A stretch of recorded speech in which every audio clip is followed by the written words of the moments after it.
Alrighty, what is going on, everybody? Hope you guys are all doing great. Hope you guys are all having a great day so far. This is something a little new that we're trying out with the podcast here. This is kind of half Vinny's vibe, half Go for Two. For those who don't know, Go for Two is the podcast that I do with my guy Jack, who is just down below here, right below us. Yeah, so welcome everybody. If you're new and you're tuning in, thank you for tuning in. Be sure to like, comment, subscribe on the YouTube channel. Be sure to also share this with your friends. I'm putting this out on my Twitter right now so that other people can be joining in. And yeah, we got some great topics for you guys today. First off, I want to introduce my co-host, Jack. Jack Siki down below here. Jack, how's it going, man? Doing good. Broadcasting from London right now. So it's 10 o'clock here, a little late, but we'll do anything to get on the pod and talk some sports. So excited to go. Yeah, and joining us today, we have a special guest of ours, a guy who's been on our pod multiple times. Goes to school with us as well at Gonzaga. It's my guy, Nate Gustafson. Nate, what's up, bro? Dude, it's going great. Thank you for having me back on. It's been a while. Really happy to be here. For sure, man. We are now. Yeah, we're like we said, we're super excited to be doing this. Thank you for everybody that is tuning in. Like, comment, subscribe as always, and let's get right into it. So the first thing that we're going to be talking about today, NBA draft. It's tomorrow. Many are expecting Cade Cunningham to be the number one pick. Lots of moves could be happening within the day or certainly in the next 48 hours with certain picks, with certain teams. We'll talk about that in a minute. But, first, Nate, I'll start with you. What are, kind of some of your general thoughts and things that you're looking for heading into this draft? Well, I think Cade Cunningham is one of the most exceptional prospects that has, come around in our lifetime. We're talking about a 6'8" point guard who can handle the ball as well as any other prospect. It has pretty limitless range, can shoot from anywhere on the floor, excellent at creating his own shot, excellent at getting his teammates involved. Cade Cunningham is a generational talent. I think that we can pretty much conclude that he's going to be the number one overall pick. And then I think the next 4 to 5 picks get, a lot more interesting. Obviously you're going to get some bias from me, potentially from you guys. I love Jalen Suggs with every ounce of blood in my body. I love this guy. And I think he's going to thrive as an NBA player. I think he's built for it. I think you saw it during the entire March Madness run this past year. Obviously we came up short, but even in that championship game, he was one of the few Zags who showed out, left it all on the court. And, seeing the emotional reaction from Jalen following a loss, I just think he has it in his DNA and his blood. And, you got Jalen Green's an exceptional scorer. Jonathan Kuminga is one of the best athletes I've seen in a very long time. But if we're looking at my big board, I do believe that Jalen Suggs is going to be the second best player to come out of this draft class, and I'm really excited to see where he lands. Yeah, Jack, what about you? What are your thoughts? We're going to get into Jalen in a second here. But yeah, I think this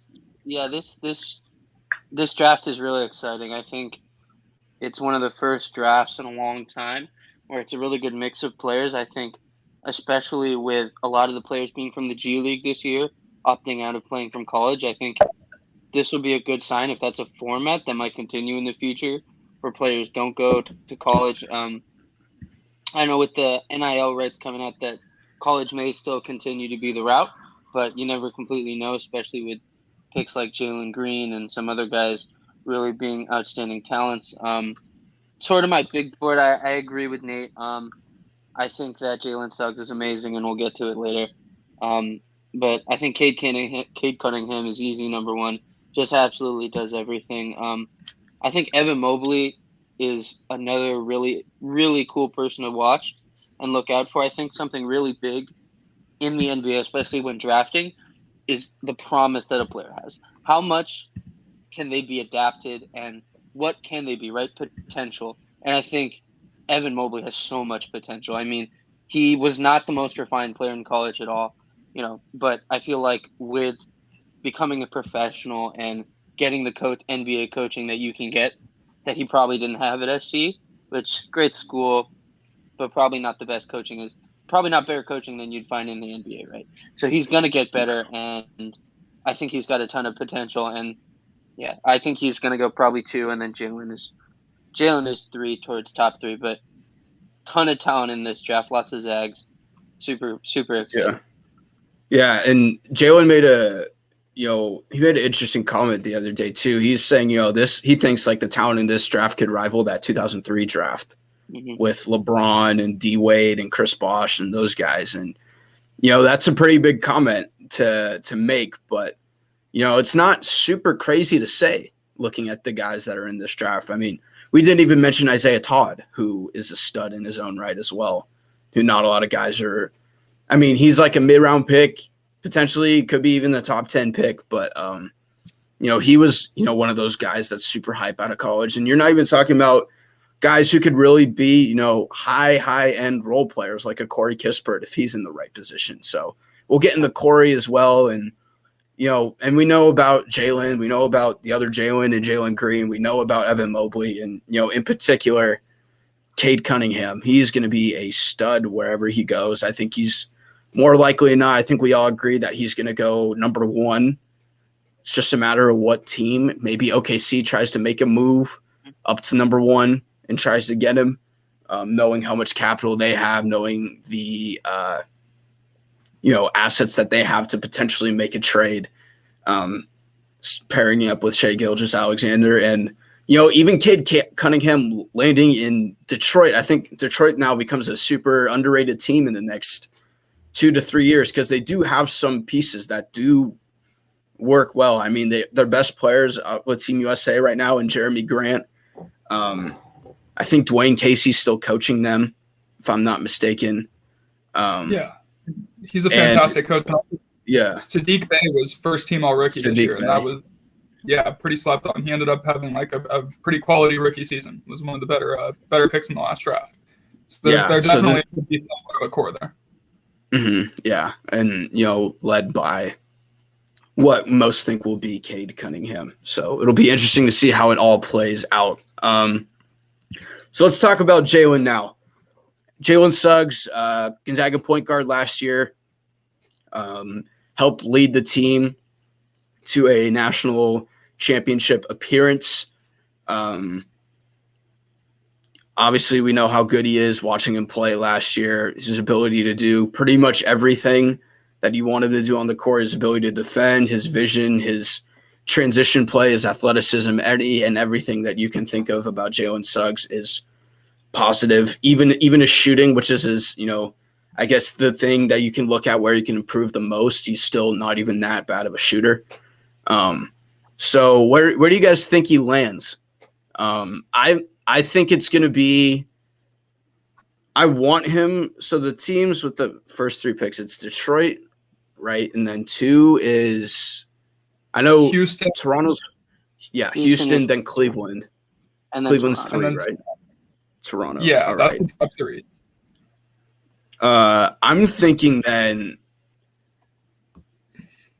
I want him to go to – the team that I want to see him go to is Toronto. I want to see him there. I think that's where I think he could really excel and be in the best position to succeed, not just right away, but also in the long term as well. That's under the impression that they're going to keep Pascal Siakam. Who knows? There's still potential that he could be traded. But looking at the way teams are constructed now, I would think Toronto is the best spot for him, especially if they surround him, with some other shooters that they have as well. Yeah, I agree. Go ahead, Nate. No, go for it, Jack. You're good. Okay, yeah, mine's pretty quick. Yeah, I think he's gonna go to Toronto. Like, not even just wishing. I think he's going to go to Toronto. I think he's gonna go 4. I think he fits best with Toronto. I mean, obviously, I think Cade Cunningham's going 1, so I don't think he's gonna go there. I think he would fit well in the Rockets, but I feel like the Rockets aren't looking for Jalen Suggs. So I think he's either gonna go 3 or 4.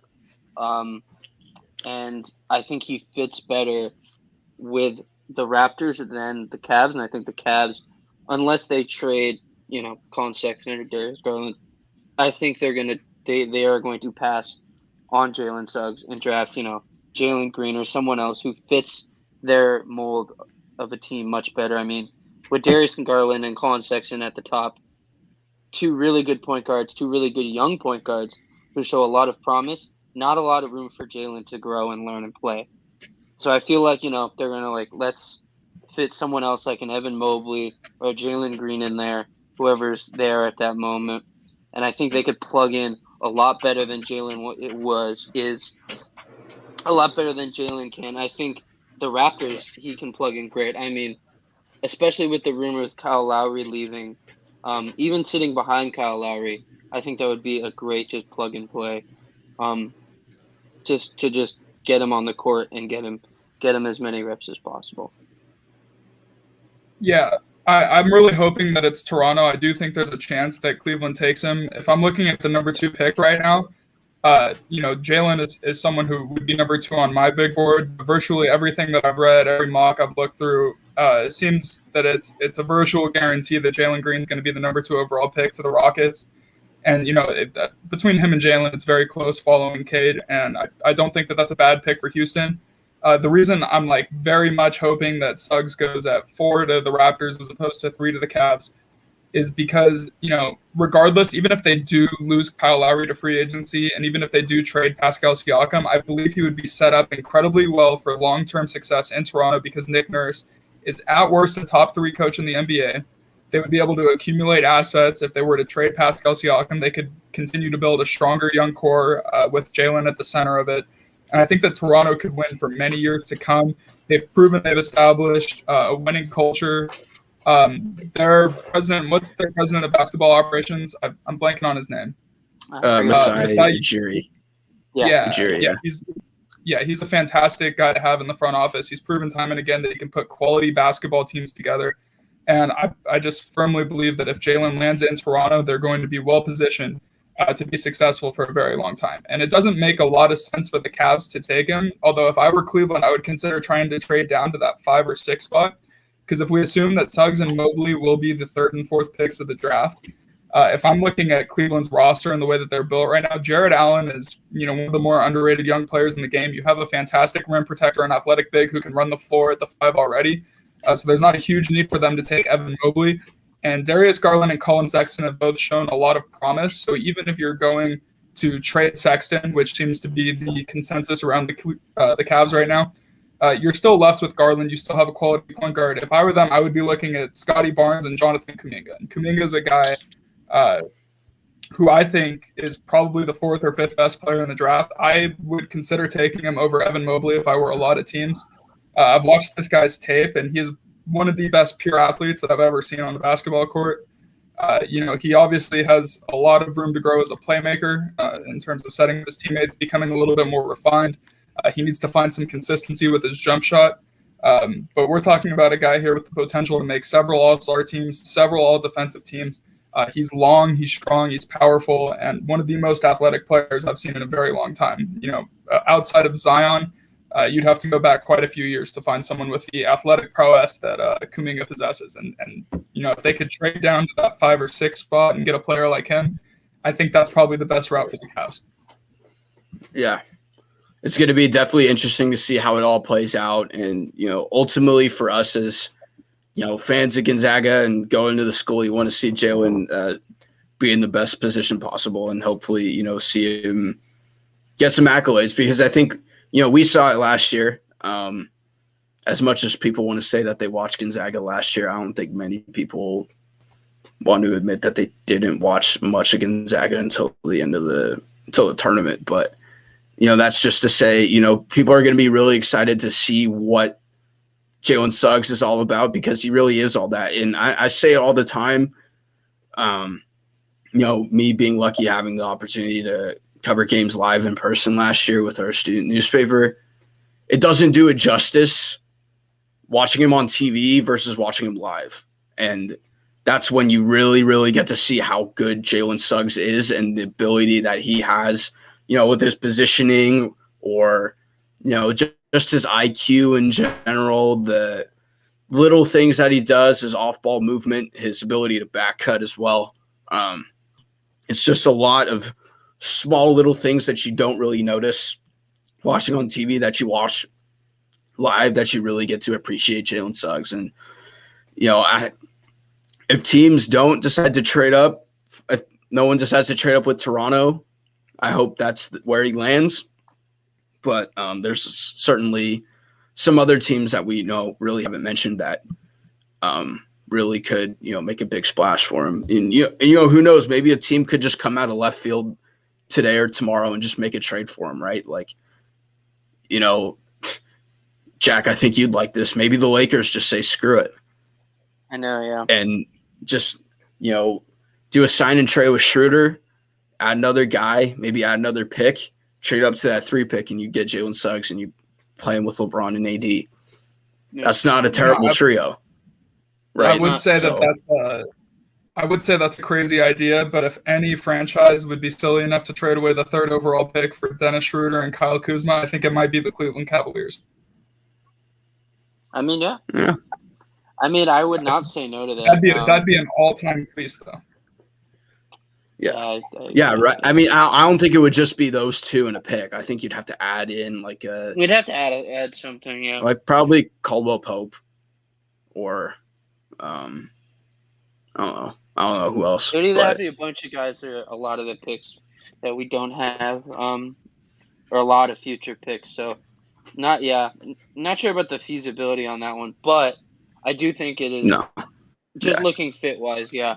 I think a team definitely with established scorers and just as Jalen is a great player, and I think the best part of his game comes when he is not like the focal point. I think the best is when he's adding on and making the players around him better, and because he absolutely can elevate just a team to the next level. And I think that is what the teams who are drafting him are looking, or I think a team that drafting him should be looking for a player who elevates the team to the next level. Not, not we need a base guy to be our number one guy for a long time. I think Jalen is kind of a foundational piece, not he's not a savior, because I don't think that's his style of play. And I don't think that's how he fits onto a team where, he's going to, he can absolutely take over a game, but he's not going to go and drop you 50 points. He's kind of like Joe. Yeah, he's kind of like what Joel was with GU this year. Mm-hmm. Yeah. This past year. Now they're not the same player, but I think the way that you're trying to describe that kind of impact on a team, not being the main guy, but being an important glue guy for a team. I think he could definitely do that in the right position and eventually develop into one of the better players on the team. Yeah, exactly. He 100%, did. Yeah. I think and especially as a rookie, he needs to start on the lower level too.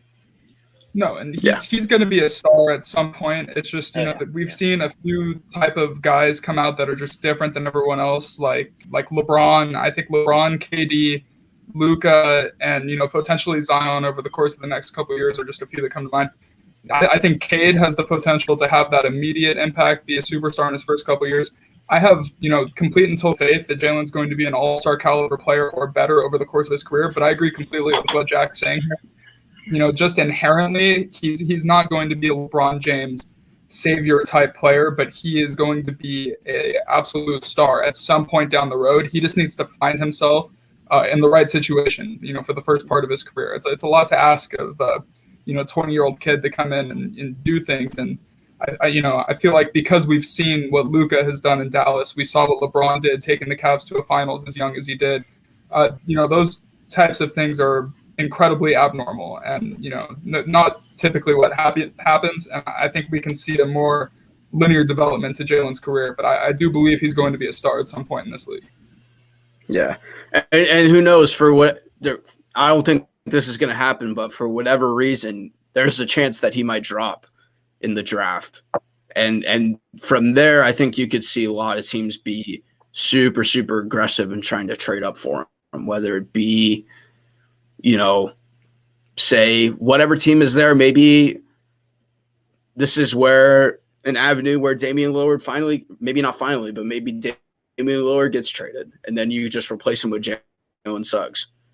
Yeah. That could be a potential thing. I don't think that's going to happen, but again, this is just hypothetically speaking and all Vinny, that good stuff. But in really the event that for whatever reason Jalen Suggs falls out of the top 5, you could just see a lot of teams making calls just immediately, super quick to try to get this guy on their team.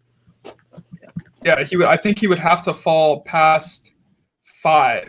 But I think if he were to fall past that point, the Thunder and Warriors both have enough assets and young players to put together a package. I mean, and that would be terrifying for the rest of the league if you saw a splash triplets situation. And the Warriors have James Wiseman. They have 7. They have 14. And if you're the Portland Trailblazers and you're looking at this and you're offered, 2 high-level draft picks and the number 3 overall pick from the year before, I don't care how much you value Damian Lillard. If you don't believe you're going to win a championship with him in the next couple of years and he might want out anyway, that's going to be a pretty hard offer for them to refuse if the Warriors were able to make that. But, it's sort of contingent on him slipping. Yeah. Mm-hmm. Yeah, but I think we're all pretty confident he's not going to fall past 5. If he does, I'd be shocked. No, same here. So it'll be interesting. Yeah, it'll be interesting to see how it all plays out. From one Zag to another, why not we just keep it on the Zag train here? Let's talk about his teammate and small forward of the year last year, Corey Kispert. Kispert was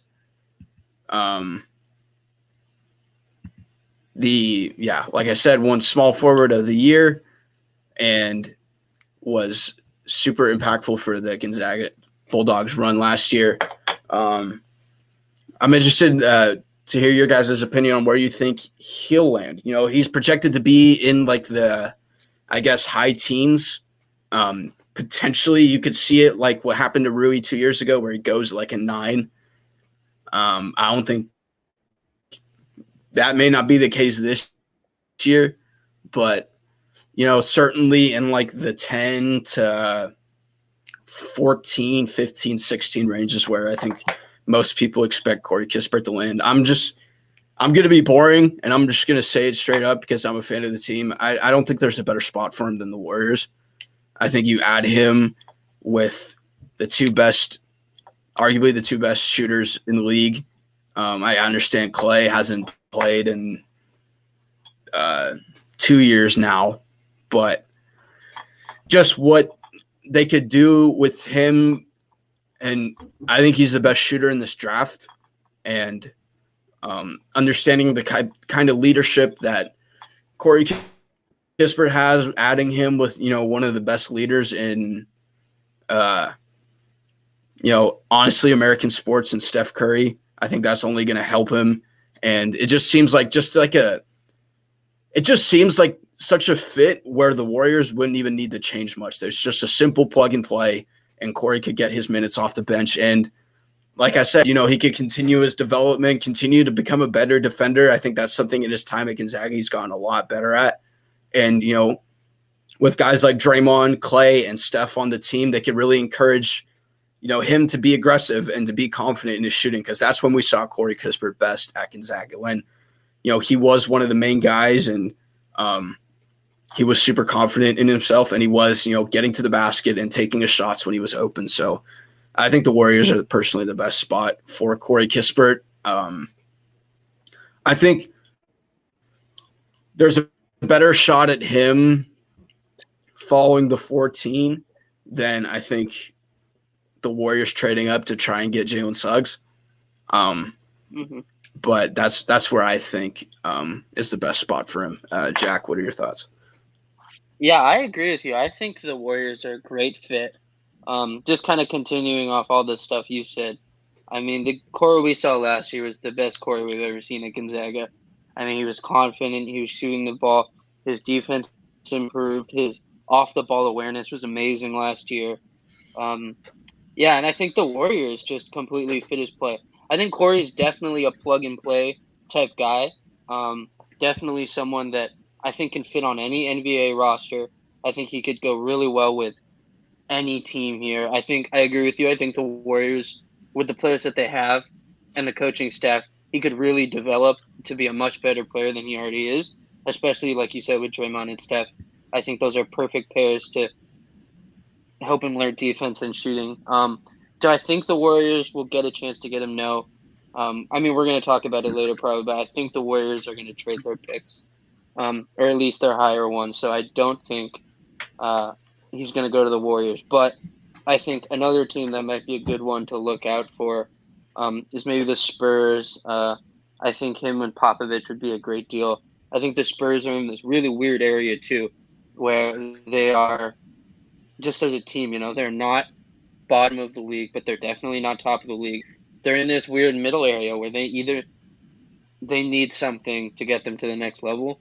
And I feel like Corey is definitely a player that can fit their system and be someone to help for the future, for that next star that's going to lead the Spurs to deeper runs in the playoffs, not just the play-in tournament. I think Corey can be a huge benefit to their team in the long run. So I think the Spurs are a pretty good option there at 12. Yeah.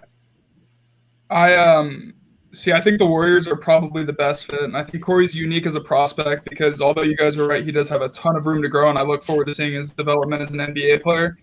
I think he's uniquely positioned because he's ready to play in the NBA right now. Like he can be a player off the rotation piece immediately, and you usually don't see that from guys who are projected to go between 10 and 15. And obviously, he's always going to draw the Joe Harris comparisons. I actually think he can be a little bit better than Joe Harris, especially after that choke job that Joe pulled in the playoffs this year.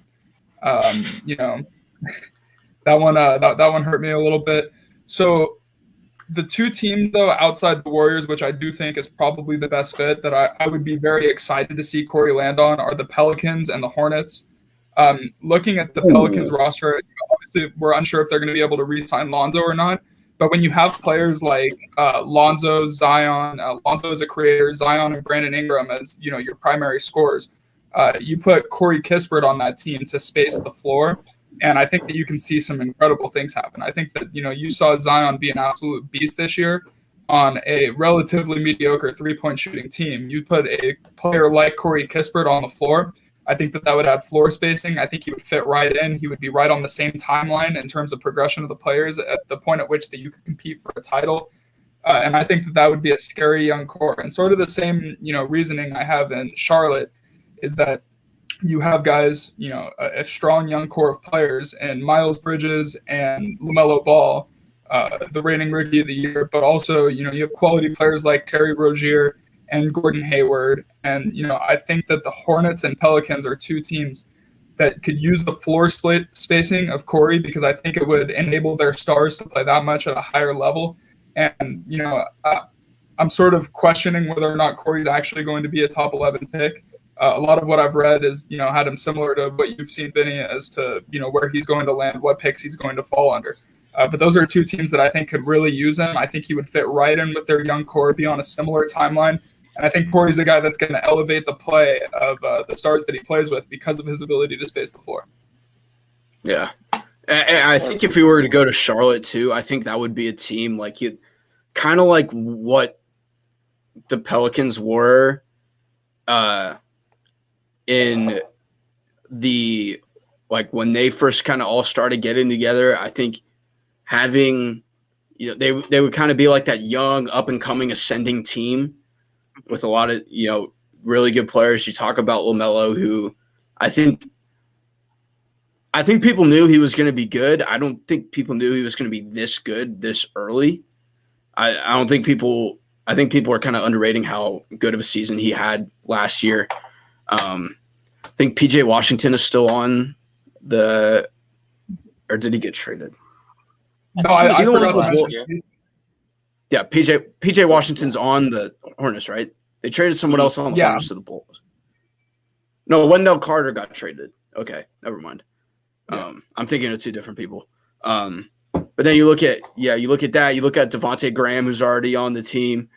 I think Gordon Hayward's on the Hornets too. Like, this is a pretty solid, foundation for a team that could see real good success in the next few years, and I think Corey Kispert will only add to that. So it'll be interesting to see how that all plays out. So now, like Jack mentioned earlier, let's talk a little bit about the Warriors. I think there's a real high possibility that they could be making a move. That's been pretty rumored over these past few weeks now, particularly with the number 7 pick. That could be really a spot where teams could look to trade up. Depending on what they package, they could package, a 7 pick and a player, or maybe they add both picks and a player, or maybe if they really want to go big and try to land a, star or potential superstar, they could add both of those picks and 2 players. So,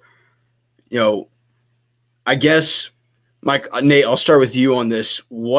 So first of all, this will be a 2-part question. First part, do you think the Warriors make a trade? And if so, who will they be getting in return for that trade? Yeah, this is pretty interesting. The Warriors front office is somewhat tough to predict. And the one thing that not a lot of people are talking about that I've heard a couple Warriors guys, say is like the Warriors quietly have some cap room for this year if they were able to clear out Andrew Wiggins' contract. And Kawhi Leonard's about to be a free agent, and especially when you're having to prep for the fact that the Brooklyn Nets are going to be back next year, and if they're healthy, you're going to have a monster to beat that team. I think the rest of the league was, not to take away from Milwaukee, that was a fantastic run, but if Kyrie Irving doesn't injure his ankle, we pretty safely know who was going to win the NBA championship this year. So the Warriors know that. The Warriors know that Klay's coming off a couple of injuries. They know that he's, him and Steph, neither of them are getting any younger. They're right at the back end of their prime right now, and I think the Warriors want to make a run now. So I do fully expect them to trade the picks. Who it'll be for is a pretty interesting question. 2 of the names that I keep seeing are Pascal Siakam and Ben Simmons, and I think both of those would be quality trades for them to make. For Siakam, I probably wouldn't give up both picks. I think 7 for Siakam is something that if I were the Warriors, I would consider. I'm not sure he's worth multiple picks. But I think he'd fit right in. You would have another athlete, another phenomenal defender, another guy who can set screens for Steph and Klay and, fit right into Steve Kerr's offense. I think he'd get a ton of points just cut into the basket, playing off the ball. I think he'd be a very quality pickup for them. Ben Simmons, I would be a little bit weary of because the potential for greatness with Simmons, Steph, and Klay is there. I think they could be incredible.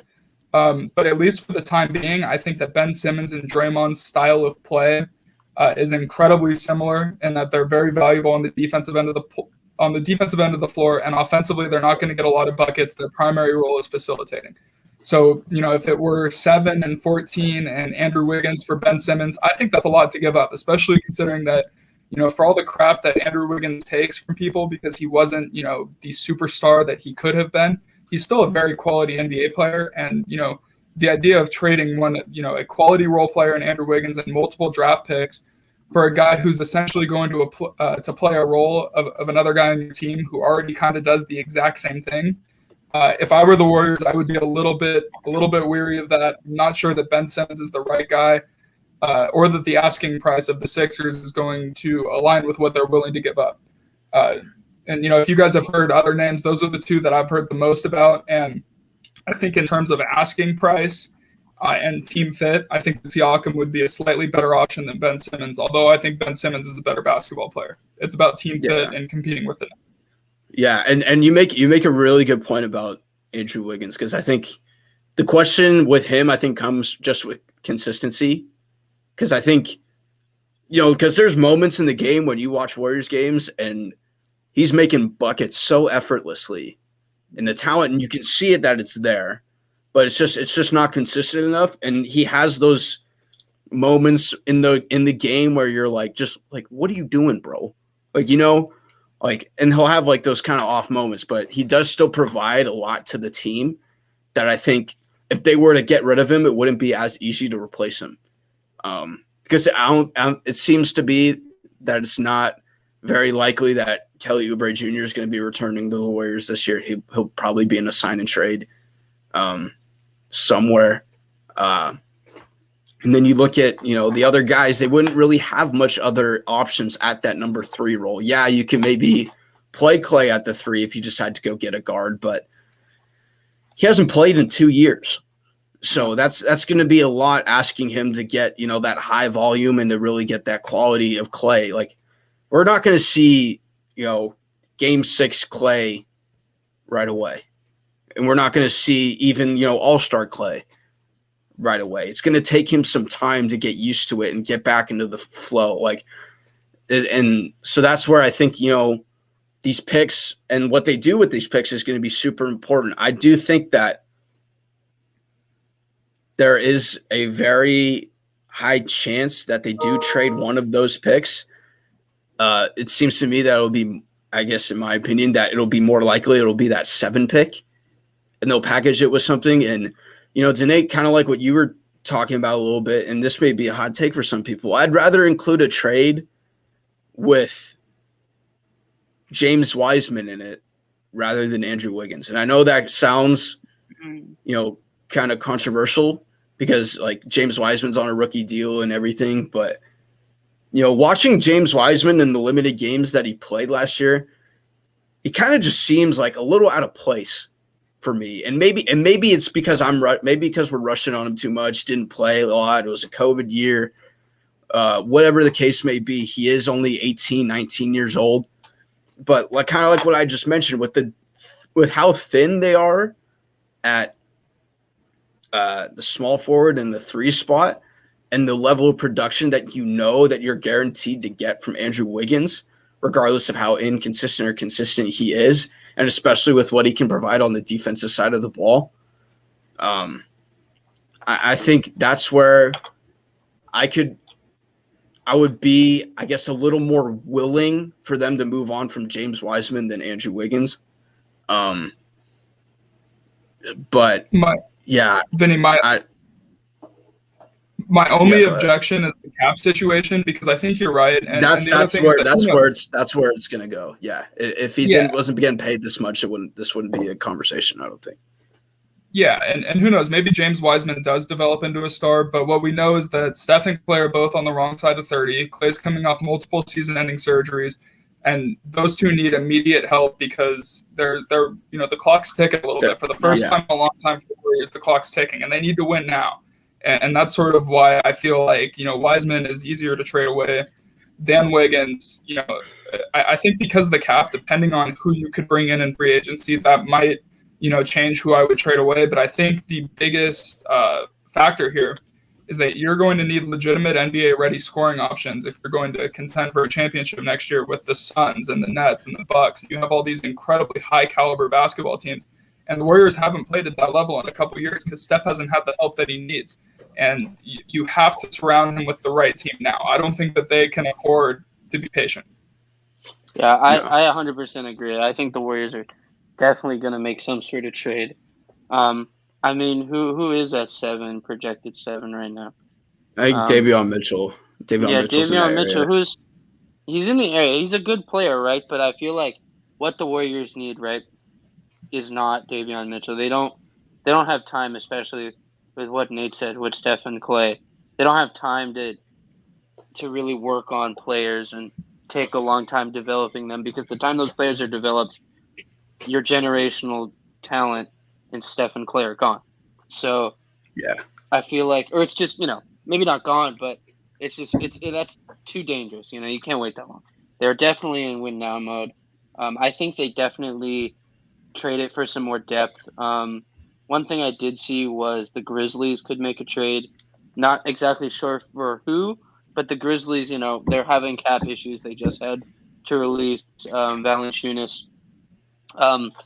They need the Grizzlies are a very deep team. They need some high level talented players. So that 7 pick could be huge for them. Trade it for, I don't know, maybe some decent players from the Grizzlies, something like that, like Grayson Allen, or I don't know any more Grizzlies off the top of my head, but something like that, maybe like Jaren Jackson. I don't know if they trade him, but along those lines, some dudes that the Warriors might want. Yeah, I think Brandon Clark would be a great fit. I mean, yeah, exactly. Yeah, I think the Warriors definitely need something, and it's not that 7 pick. I could see them trade. I think they could also trade the 14 pick as well and package for someone even better, or just get more players with another team. But yeah, I think those picks definitely should be traded. Mm-hmm. Yeah. And I think, it's not to say that they're – yeah, go ahead, Jack. I'm sorry. I think with the whole Wiseman situation is, I think he fit the role. I think he can be a great player, and I think he fits their type of scheme really well. So I don't think they're going to trade him yet or get rid of him, especially with him being injured and last year being the way it was. But I think they definitely need something, and yeah, I also think Wiggins can't go because I think Wiggins played really well towards the end of the season. He just was really inconsistent. So He's only 26. yeah, He's not very old. no, he's not. And with the picks too, it's not to say that they're not in a bad spot if they make both picks. If you make both picks, then you got two guys, in the top 15 that you can really, potentially build around, right? Like Steph Curry was the number 7 pick. Klay Thompson, I think, was the 11th pick. Yeah. Like Draymond Green was drafted in the 2nd round. And those kinds of guys too. Jordan Poole was a late 1st round pick, and he's, really coming into his own as a player. So, they have a lot of options, and yeah, if they swing big though, I want them to swing for Bradley Beal. That's the guy who I think that's the guy who I think that if he was on the Warriors, then they're kind of back into that contender conversation, because he's kind of like that perfect two-way guy that they could use. And he gives you that 3rd, 2nd scoring, maybe at 2nd in the meantime when Klay comes back, or maybe Klay becomes a 3rd option. I think that would be the guy. If they were to really swing big, then I think I will want them to swing for Bradley Beal more so than Damian Lillard. They'd be dangerous. Yeah. Oh yeah. Yeah. Most definitely. Let's transition to some baseball now. Giants won a extremely thrilling game last night against Jack's Dodgers. Thank you, Cody Bellinger, for throwing the ball halfway up the stands in the 8th inning. Before we get into that, I just want to say that was what's up? That was clearly a what do you strike. mean? It clearly was a strike. What I'm talking about last night's game. I'm not talking about the game. Oh, not the check swing night? Okay. No. Okay, yeah, that one. No, I didn't no, watch that. The most recent game. But Jack, the most recent game was it wasn't egregious. He probably swung. It was close though. No, it wasn't. I don't even know about close, but it wasn't that close. But it was pretty bad. Yeah, last night. All right. Yeah, last night it was a 2-1 win. Like I said, Cody Bellinger threw it halfway up the stands, and Giants get a very important win, and they still are on top of the NL West and on top of the NL or baseball. I think they're still have the best record in baseball. Mm-hmm. And they're, they've been doing it in such a unique way. I mean, with signing, most of their guys on their contracts, the highest paid guys you're looking at Belt, Crawford, Posey, Cueto, Gosman. Everyone else is just kind of filling in, and you're seeing the success that the team is having, getting a guy like Andrew DeSclafani, who's been pitching really, really well, kind of having a makeshift bullpen of just a lot of different guys and different arms that are all gelling really well together. Jake McGee, Tyler Rogers, being at the main forefront of that. And then, you talk about the hitters, just a lot of analytics based stuff. And they're on this little winning streak here without, one of their best players in this year, in Brandon Crawford, in the past 10 games. Right, that first series starting against the Dodgers, they take 3 out of 4, and then the next series they lose 2 out of 3 to Pittsburgh, which I guess kind of evens out, and then they win a game last night. So, I think they I was hoping they would go 5-5, 6-4, and at this point, I think they've kind of already, in a way, kind of exceeded expectations during this little 10-game stretch without Brandon Crawford. But that's all just to say, when they are fully healthy, when Longoria comes back, when Brandon Crawford gets back, with Brandon Belt coming back, Tommy La Stella as well, being a pretty solid bench bat. This team could really make some noise in the playoffs. So I want to ask you guys, who do you guys think right now is the biggest competitor to the Giants in stopping them from winning, a World Series? I think it is undoubtedly the Dodgers. And look, the Padres just traded for Adam Frazier. They're putting together one heck of a lineup. You have Tatis, you have Cronenworth, the second baseman is insane. Adam Frazier, Eric Hosmer will be back. I mean, they're loaded, they're deep, they're insane. Don't get me wrong, but in baseball, I think to a certain extent that Major League Baseball's playoffs are just kind of unpredictable because it's all about timely hitting, who can get hot at the right time. But the one constant that I find in baseball is that the team with the best arms usually goes the furthest. And the Giant, we saw it when the Nationals were able to upset the Astros and, go on that run when no one had the Astros going into the playoffs. Why? Well, because they have Strasburg and Scherzer. In 2014, the Giants won the World Series. Why? Madison Bumgarner. It was one guy. He just was kind of unhittable to the entire world.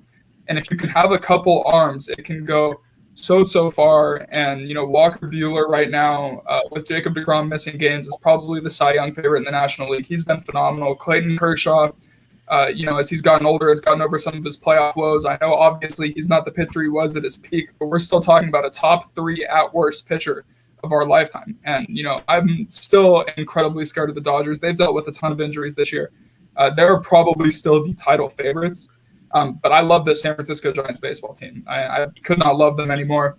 Gosman and Desclafani and Logan Webb and Alex Wood, and it's a whole lot of veteran pitchers who are just coming out of nowhere. Maybe not so much with Wood. He had quite a few good years there. But, especially with Gosman and Desclafani, these are guys who are just clicking at the right time. And, that's kind of how baseball is. A lot of times it takes guys a while to pop. And the Giants are popping at the right time. Lamont Wood's an awesome bat. Yaz is an awesome bat. If Buster would finally move to first base so his legs could be healthy all the time, he's an incredible bat. Brandon Crawford's having the best year of his career. I love this Giants team. I do think they're a World Series threat, but as of today, I'm looking at the Dodgers, rotation. I think they're deep. I think Dustin May's really good. I think Julio Urias is really good, and I think Walker Buehler is probably the second best pitcher in the National League right now, and it's going to be a lot to overcome. Yeah. That's not even without yeah. Then real quick, that's like Mookie Betts isn't even playing a ton right now. Yeah. So yeah, is he hurt? I think he's hurt, right? Yeah, he just got hurt a couple games ago. I think just in general, it's going to be one of the teams from the NL West. I think either the Dodgers or the Padres. Especially with the Dodgers' injury troubles and the fact that they're still in second place is a big sign, I think, towards how good this team is. I think the Padres, too, are kind of in the same level. And honestly, it's probably going to come down to either who's in, it's going to come down to probably the wild card game, right? Because I think the way it is right now, if it continues, I think Dodgers Padres will be the wild card game. Winner of that will probably winner plays the Giants. Winner plays the Giants, right? Yeah, so it's going to come down to one of those teams, whoever wins in that crazy wild card game. So I think it's kind of a toss-up right now. I think both teams, it's going to depend on who's getting hot. I mean, Tatis is just, he's Tatis. He's one of the best young players in the league, and he's pretty unstoppable. He does some amazing things. And then the Dodgers are just kind of like a consistent, always good. Chris Taylor's having an all-star year. I'm pretty sure he was an all-star this year, but absolutely playing. I think he hit 400 last week. Pretty good. I think one of the teams in the NL West is going to be. I think all three of the teams in the at least this might be NL West bias for me, but I think either the Giants, Dodgers, or Padres are going to the World Series. So. Yeah. I think ultimately those teams would be my answer too. I mean, you look at, like Nate mentioned earlier, the talent that's on that Padres team is kind of getting absurd, and they do have good arms as well in their rotation and their bullpen. And then the Dodgers, we know what they're about. Looking in the NL, I think I know they're sitting at 500 right now, and they're a little lower on the in the standings, but I think a team that has faced some injuries this year, particularly in their pitching, and kind of a team that has, given the Giants trouble, maybe not so in the playoffs, but are always good matchups whenever they play each other in the playoffs. I think the Cardinals are going to be a team that if they can really pick it up, I think they'd be giving some trouble to the Giants. Jack Flaherty is going to be coming back soon. They got 2 former NL West guys in the corners of their infield that, give them trouble all the time, and Paul Goldschmidt and Nolan Arenado. I don't know if they're going to, catch up and make one of those, playoff spots. I think it's going to be hard. If they were to do it, they'd have to win the division over Milwaukee, who I think is going to, could potentially not run away with it, but, really solidify it. But yeah, it's really hard to say anything else other than the Dodgers and or the Padres as being the team that's going to compete with them the most. Yeah, and look, I'll never say any baseball predictions with the same amount of confidence and pizzazz I will with football and basketball, just because I think it's far more unpredictable what's actually going to happen. But the one other team in the National League I think ought to be looked at here is the New York Mets. Although they're very DeGrom. They got DeGrom. Exactly. And that's all that they really need. I mean, you saw how far an ace can go in 2014 when the Giants won the World Series behind the greatest postseason run by a baseball player of all time in Madison Bumgarner, who won NLCS MVP and World Series MVP. And he was remarkable.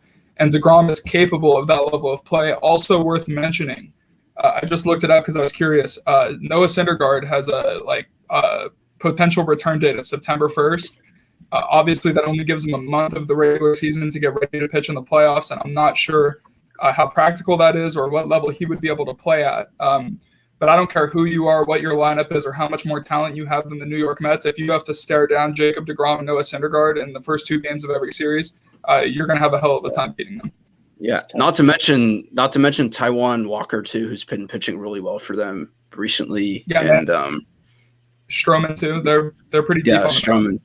Yeah, and I think they have Lugo in the bullpen too, so they have that solid closure that they can go to, and they have some viable hitting pieces on that team as well. So yeah, that would be, I guess, the other team. I guess that would be the other team. I guess the Mets more so than the Cardinals. I think could compete really well with the Giants, and with that, the Giants and many other teams could be looking to make some trades. 2 names that are really being rumored in trade talks are Chris Bryant, Joey Gallo. I know Starling Marte just got traded today to the A's for Jesus Luzardo. There was a little trade scare yesterday with Trey Turner. Turned out he actually had COVID. They took him out of the first game, first inning. Everyone thought he was getting traded. But ended up just being that he had COVID. So sorry, Trey Turner. But anyway, 2 names that have been rumored to the Giants about are Scherzer too. Yeah, Scherzer as well being in the trade block. I just saw something with Jeff Passan tweeting about maybe the Dodgers looking to maybe trade Gratterall, their right-handed arm. Yeah, Brewstar, Gratterall, and there was another trade that I thought that happened earlier, but I mean, I guess it's just a lot of smaller trades. But looking at just in particular with Joey Gallo versus Chris Bryant, I think those are 2 names that have been kind of heating up with the Giants. Who do you think would be the better fit there to make that trade? It seems like both would be including Joey Bart in a trade. You'd have to do that to get one of those guys, plus, future minor leaguers. But, Nate, I guess I'll start with you. Who's the better fit for SF if they were to make a trade for one of these guys, Joey Gallo or Chris Bryant? Yeah, as much as I love dingers above all else, I love how much of them we've been hitting this year. I think Chris Bryant's the better long-term fit. I just think he fits in with the DNA of the team, the way that the Giants play baseball, just that scrappy, find a way to win, keep it up in these close games. I think that Chris Bryant's going to find himself on base more often than Joey Gallo. He provides a little bit more consistency, and I think that style of baseball translates into the playoffs better than just the traditional, walk, strikeout, or bomb power hitter. Even though obviously there's several advanced metrics now, OPS, slugging percentage, all of that shows the value of power numbers above a lot of guys like Yasmani Grandal is having one of the more efficient baseball seasons ever. even though he's hitting below 200. And, I get all that. But I really do think that the potential timely hitting of Chris Bryant, the fact that he's won a World Series, he's been there, there's just something about him, his aura, his confidence, him on the left side of the infield with Brandon Crawford. They just kind of have that same quiet confidence, he's a better fielder, more consistent. I would feel a lot better about getting Chris Bryant, and especially if we're going to give up a Joey Bart caliber prospect. Yeah, definitely. I agree with you there. I think it's going to be, I think it would be Chris Bryant too, not just for the fact that he can, he would be that third baseman filling in for Longoria, but when Longoria comes back, you have that option if you would like to move him into the outfield and play, honestly, either one of those three outfielder spots. And the versatility that he has, like you mentioned, the professionalism that he's shown and the experience that he has playing in a World Series before, would be very, obviously helpful to this team. He's only 29 years old too, and you could keep him, for another few years after. So I think Chris Bryant would be a great fit for the Giants if they're somehow able to get this move off. And hopefully, like the Dodgers always seem to do, they just make a trade for him and Kimbrel and every other player in the league. So hoping that doesn't happen, but yeah, I think Chris Bryant would be a better fit than Joey Gallo. Yeah, I agree. I think Joey Gallo is a great player and he's having a really great season. He's great. Yeah. Yeah. Plus lefties, like lefties and now Oracle Park, don't really go well together. So. Yeah, I'm still calling it AT&T Park. I'm not gonna call it Oracle Park. AT&T Park, and it's Oracle and. Oh, well, they used to play at Candlestick. I know exactly. But no, I remember when it was Pac Bell Park too. But that was like Barry Bonds' age, and then it turned into AT&T, and now I remember it as AT&T Park, and it will always be AT&T Park in my heart. Sorry, Jack, but go ahead. No, I wasn't gonna say a lot. I didn't want to piggyback too much on what you guys were saying, but yeah, I think Chris Bryant is a really good fit, especially with what Nate said. With having won a championship before with the Cubs, he knows what he's doing. I think I heard he wants to stay with the Cubs, but obviously it's not completely up to him. So, yeah, I think either way, I think with other players would really help the Giants, and I think they should make a trade coming up. But, yeah. It is worth mentioning that. Sorry, Vinny, go for it. No, you go. Yeah, no, just that Chris Bryant's going to be a free agent this offseason.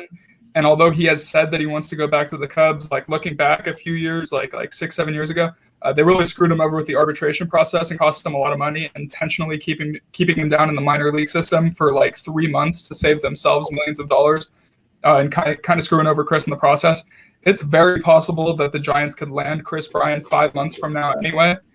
And that's something that would make me hesitant to trade, one of our top 5 prospects for. Obviously, if it's, lower than that, you make the move without question. But, you have a Joey Bart caliber guy, especially looking forward, the fact that we want Buster to move to first. But I will say, there's a few good catchers in the Giants minor league system. It's not completely contingent on needing Joey Bart.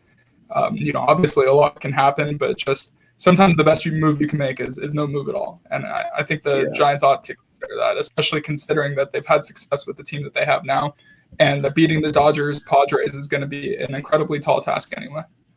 Mm-hmm. Yeah, I know that's definitely a good point to bring up. Like you mentioned, Heliot Ramos is I think he's the next highest prospect. He's a catcher too. So yeah, right. He's a catcher, Heliot Ramos. Yep. Right. Yeah. So they got their options of what they could do there for sure. So let's transition now to our last topic. Aaron Rodgers. He had some very choice words today in his press conference, pretty much saying what has been reported throughout the past, few months now, pretty much saying, hey, I wanted more say in the decisions in the personnel. The front office didn't give me that. And, he's like, I wanted more money. The front office is, a little hesitant to give me that. Pretty much just calling out the front office saying, hey, you guys suck. And if you don't do what I want you to do, then I won't be here next year. Pretty much paraphrasing, that's the essence of what he said. So, Jack, I'll start with you. What is this? Do you think this has any implications on how good or bad the team plays this year, or not? Yeah, I and also totally just real quick, and then just like your overall thoughts on what he said. Sorry. Yeah. I mean, I think A-Rod's one of the best quarterbacks in the league. So I think he deserves everything, especially what he's done for the Packers organization. I think he deserves everything that he's asking for. I think it's the right route they should go. So whether or not they give it to him, I think he deserves it. So getting kind of into that, I think it's totally going to impact. It won't impact his play, but I think it might impact the rest of the team. With him, I feel like he's a leader on that Packers team. I think kind of seeing it with how Devontae Adams kind of posted some stuff along the lines that he posted. They both posted the Last Dance picture with Michael and Scottie Pippen. So I feel like, the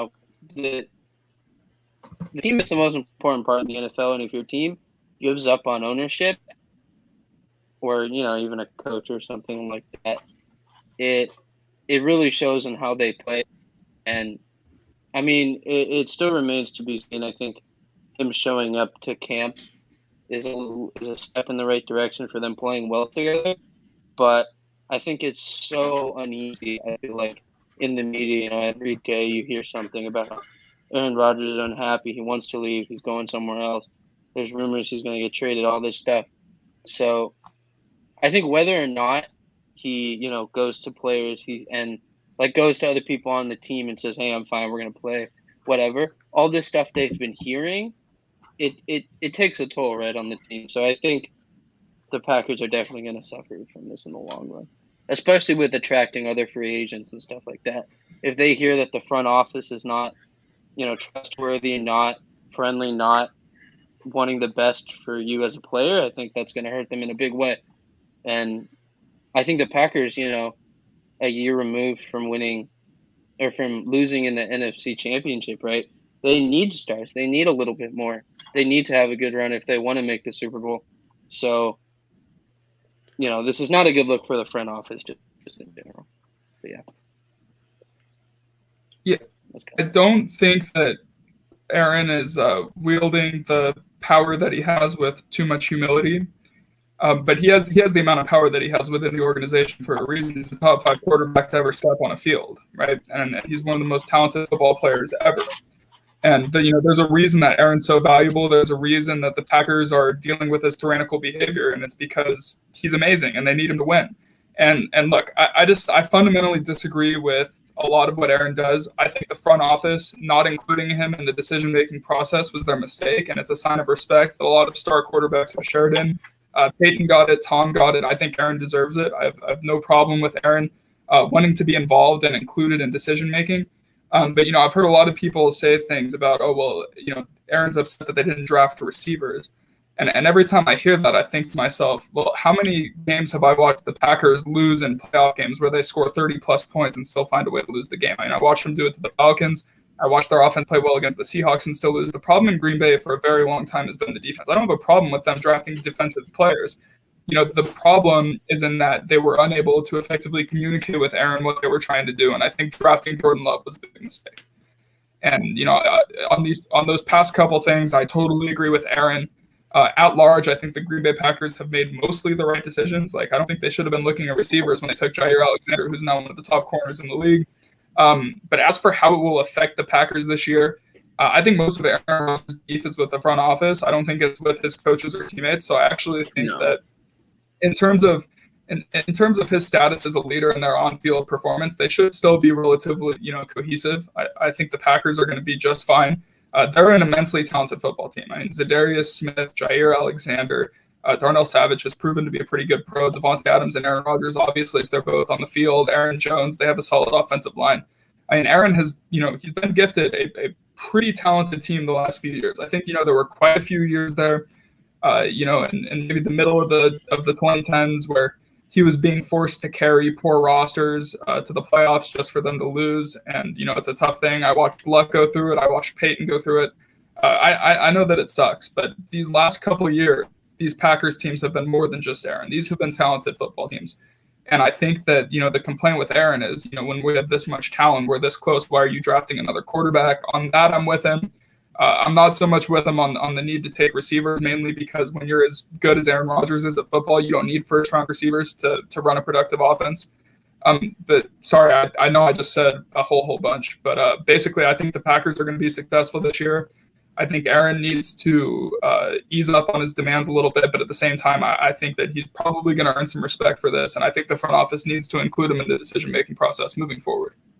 Yeah, I'm with you there too, Nate. I think the problem is, like you mentioned, the problem with Aaron Rodgers is more with the front office, not so much with the players and the coaches. Because I think, and in a way, dude, they kind of did listen to him by adding LaFleur to the team and getting rid of McCarthy, and that was one thing that they did. And but ultimately, did it really make that big of a difference? Maybe. I think. Yeah, I don't think I'm gonna see. I don't think we're gonna see that much of a drop off from the Packers in terms of on the field production, especially in the division that they're in. I mean, you get 2 free wins next year with the Lions. Who knows what the Bears are gonna do at the quarterback's position? I think maybe that could be a little bit of trouble if they go Justin Fields earlier rather than later. But who knows what they're gonna do? And I think Minnesota, I think they're gonna get a split with them. So.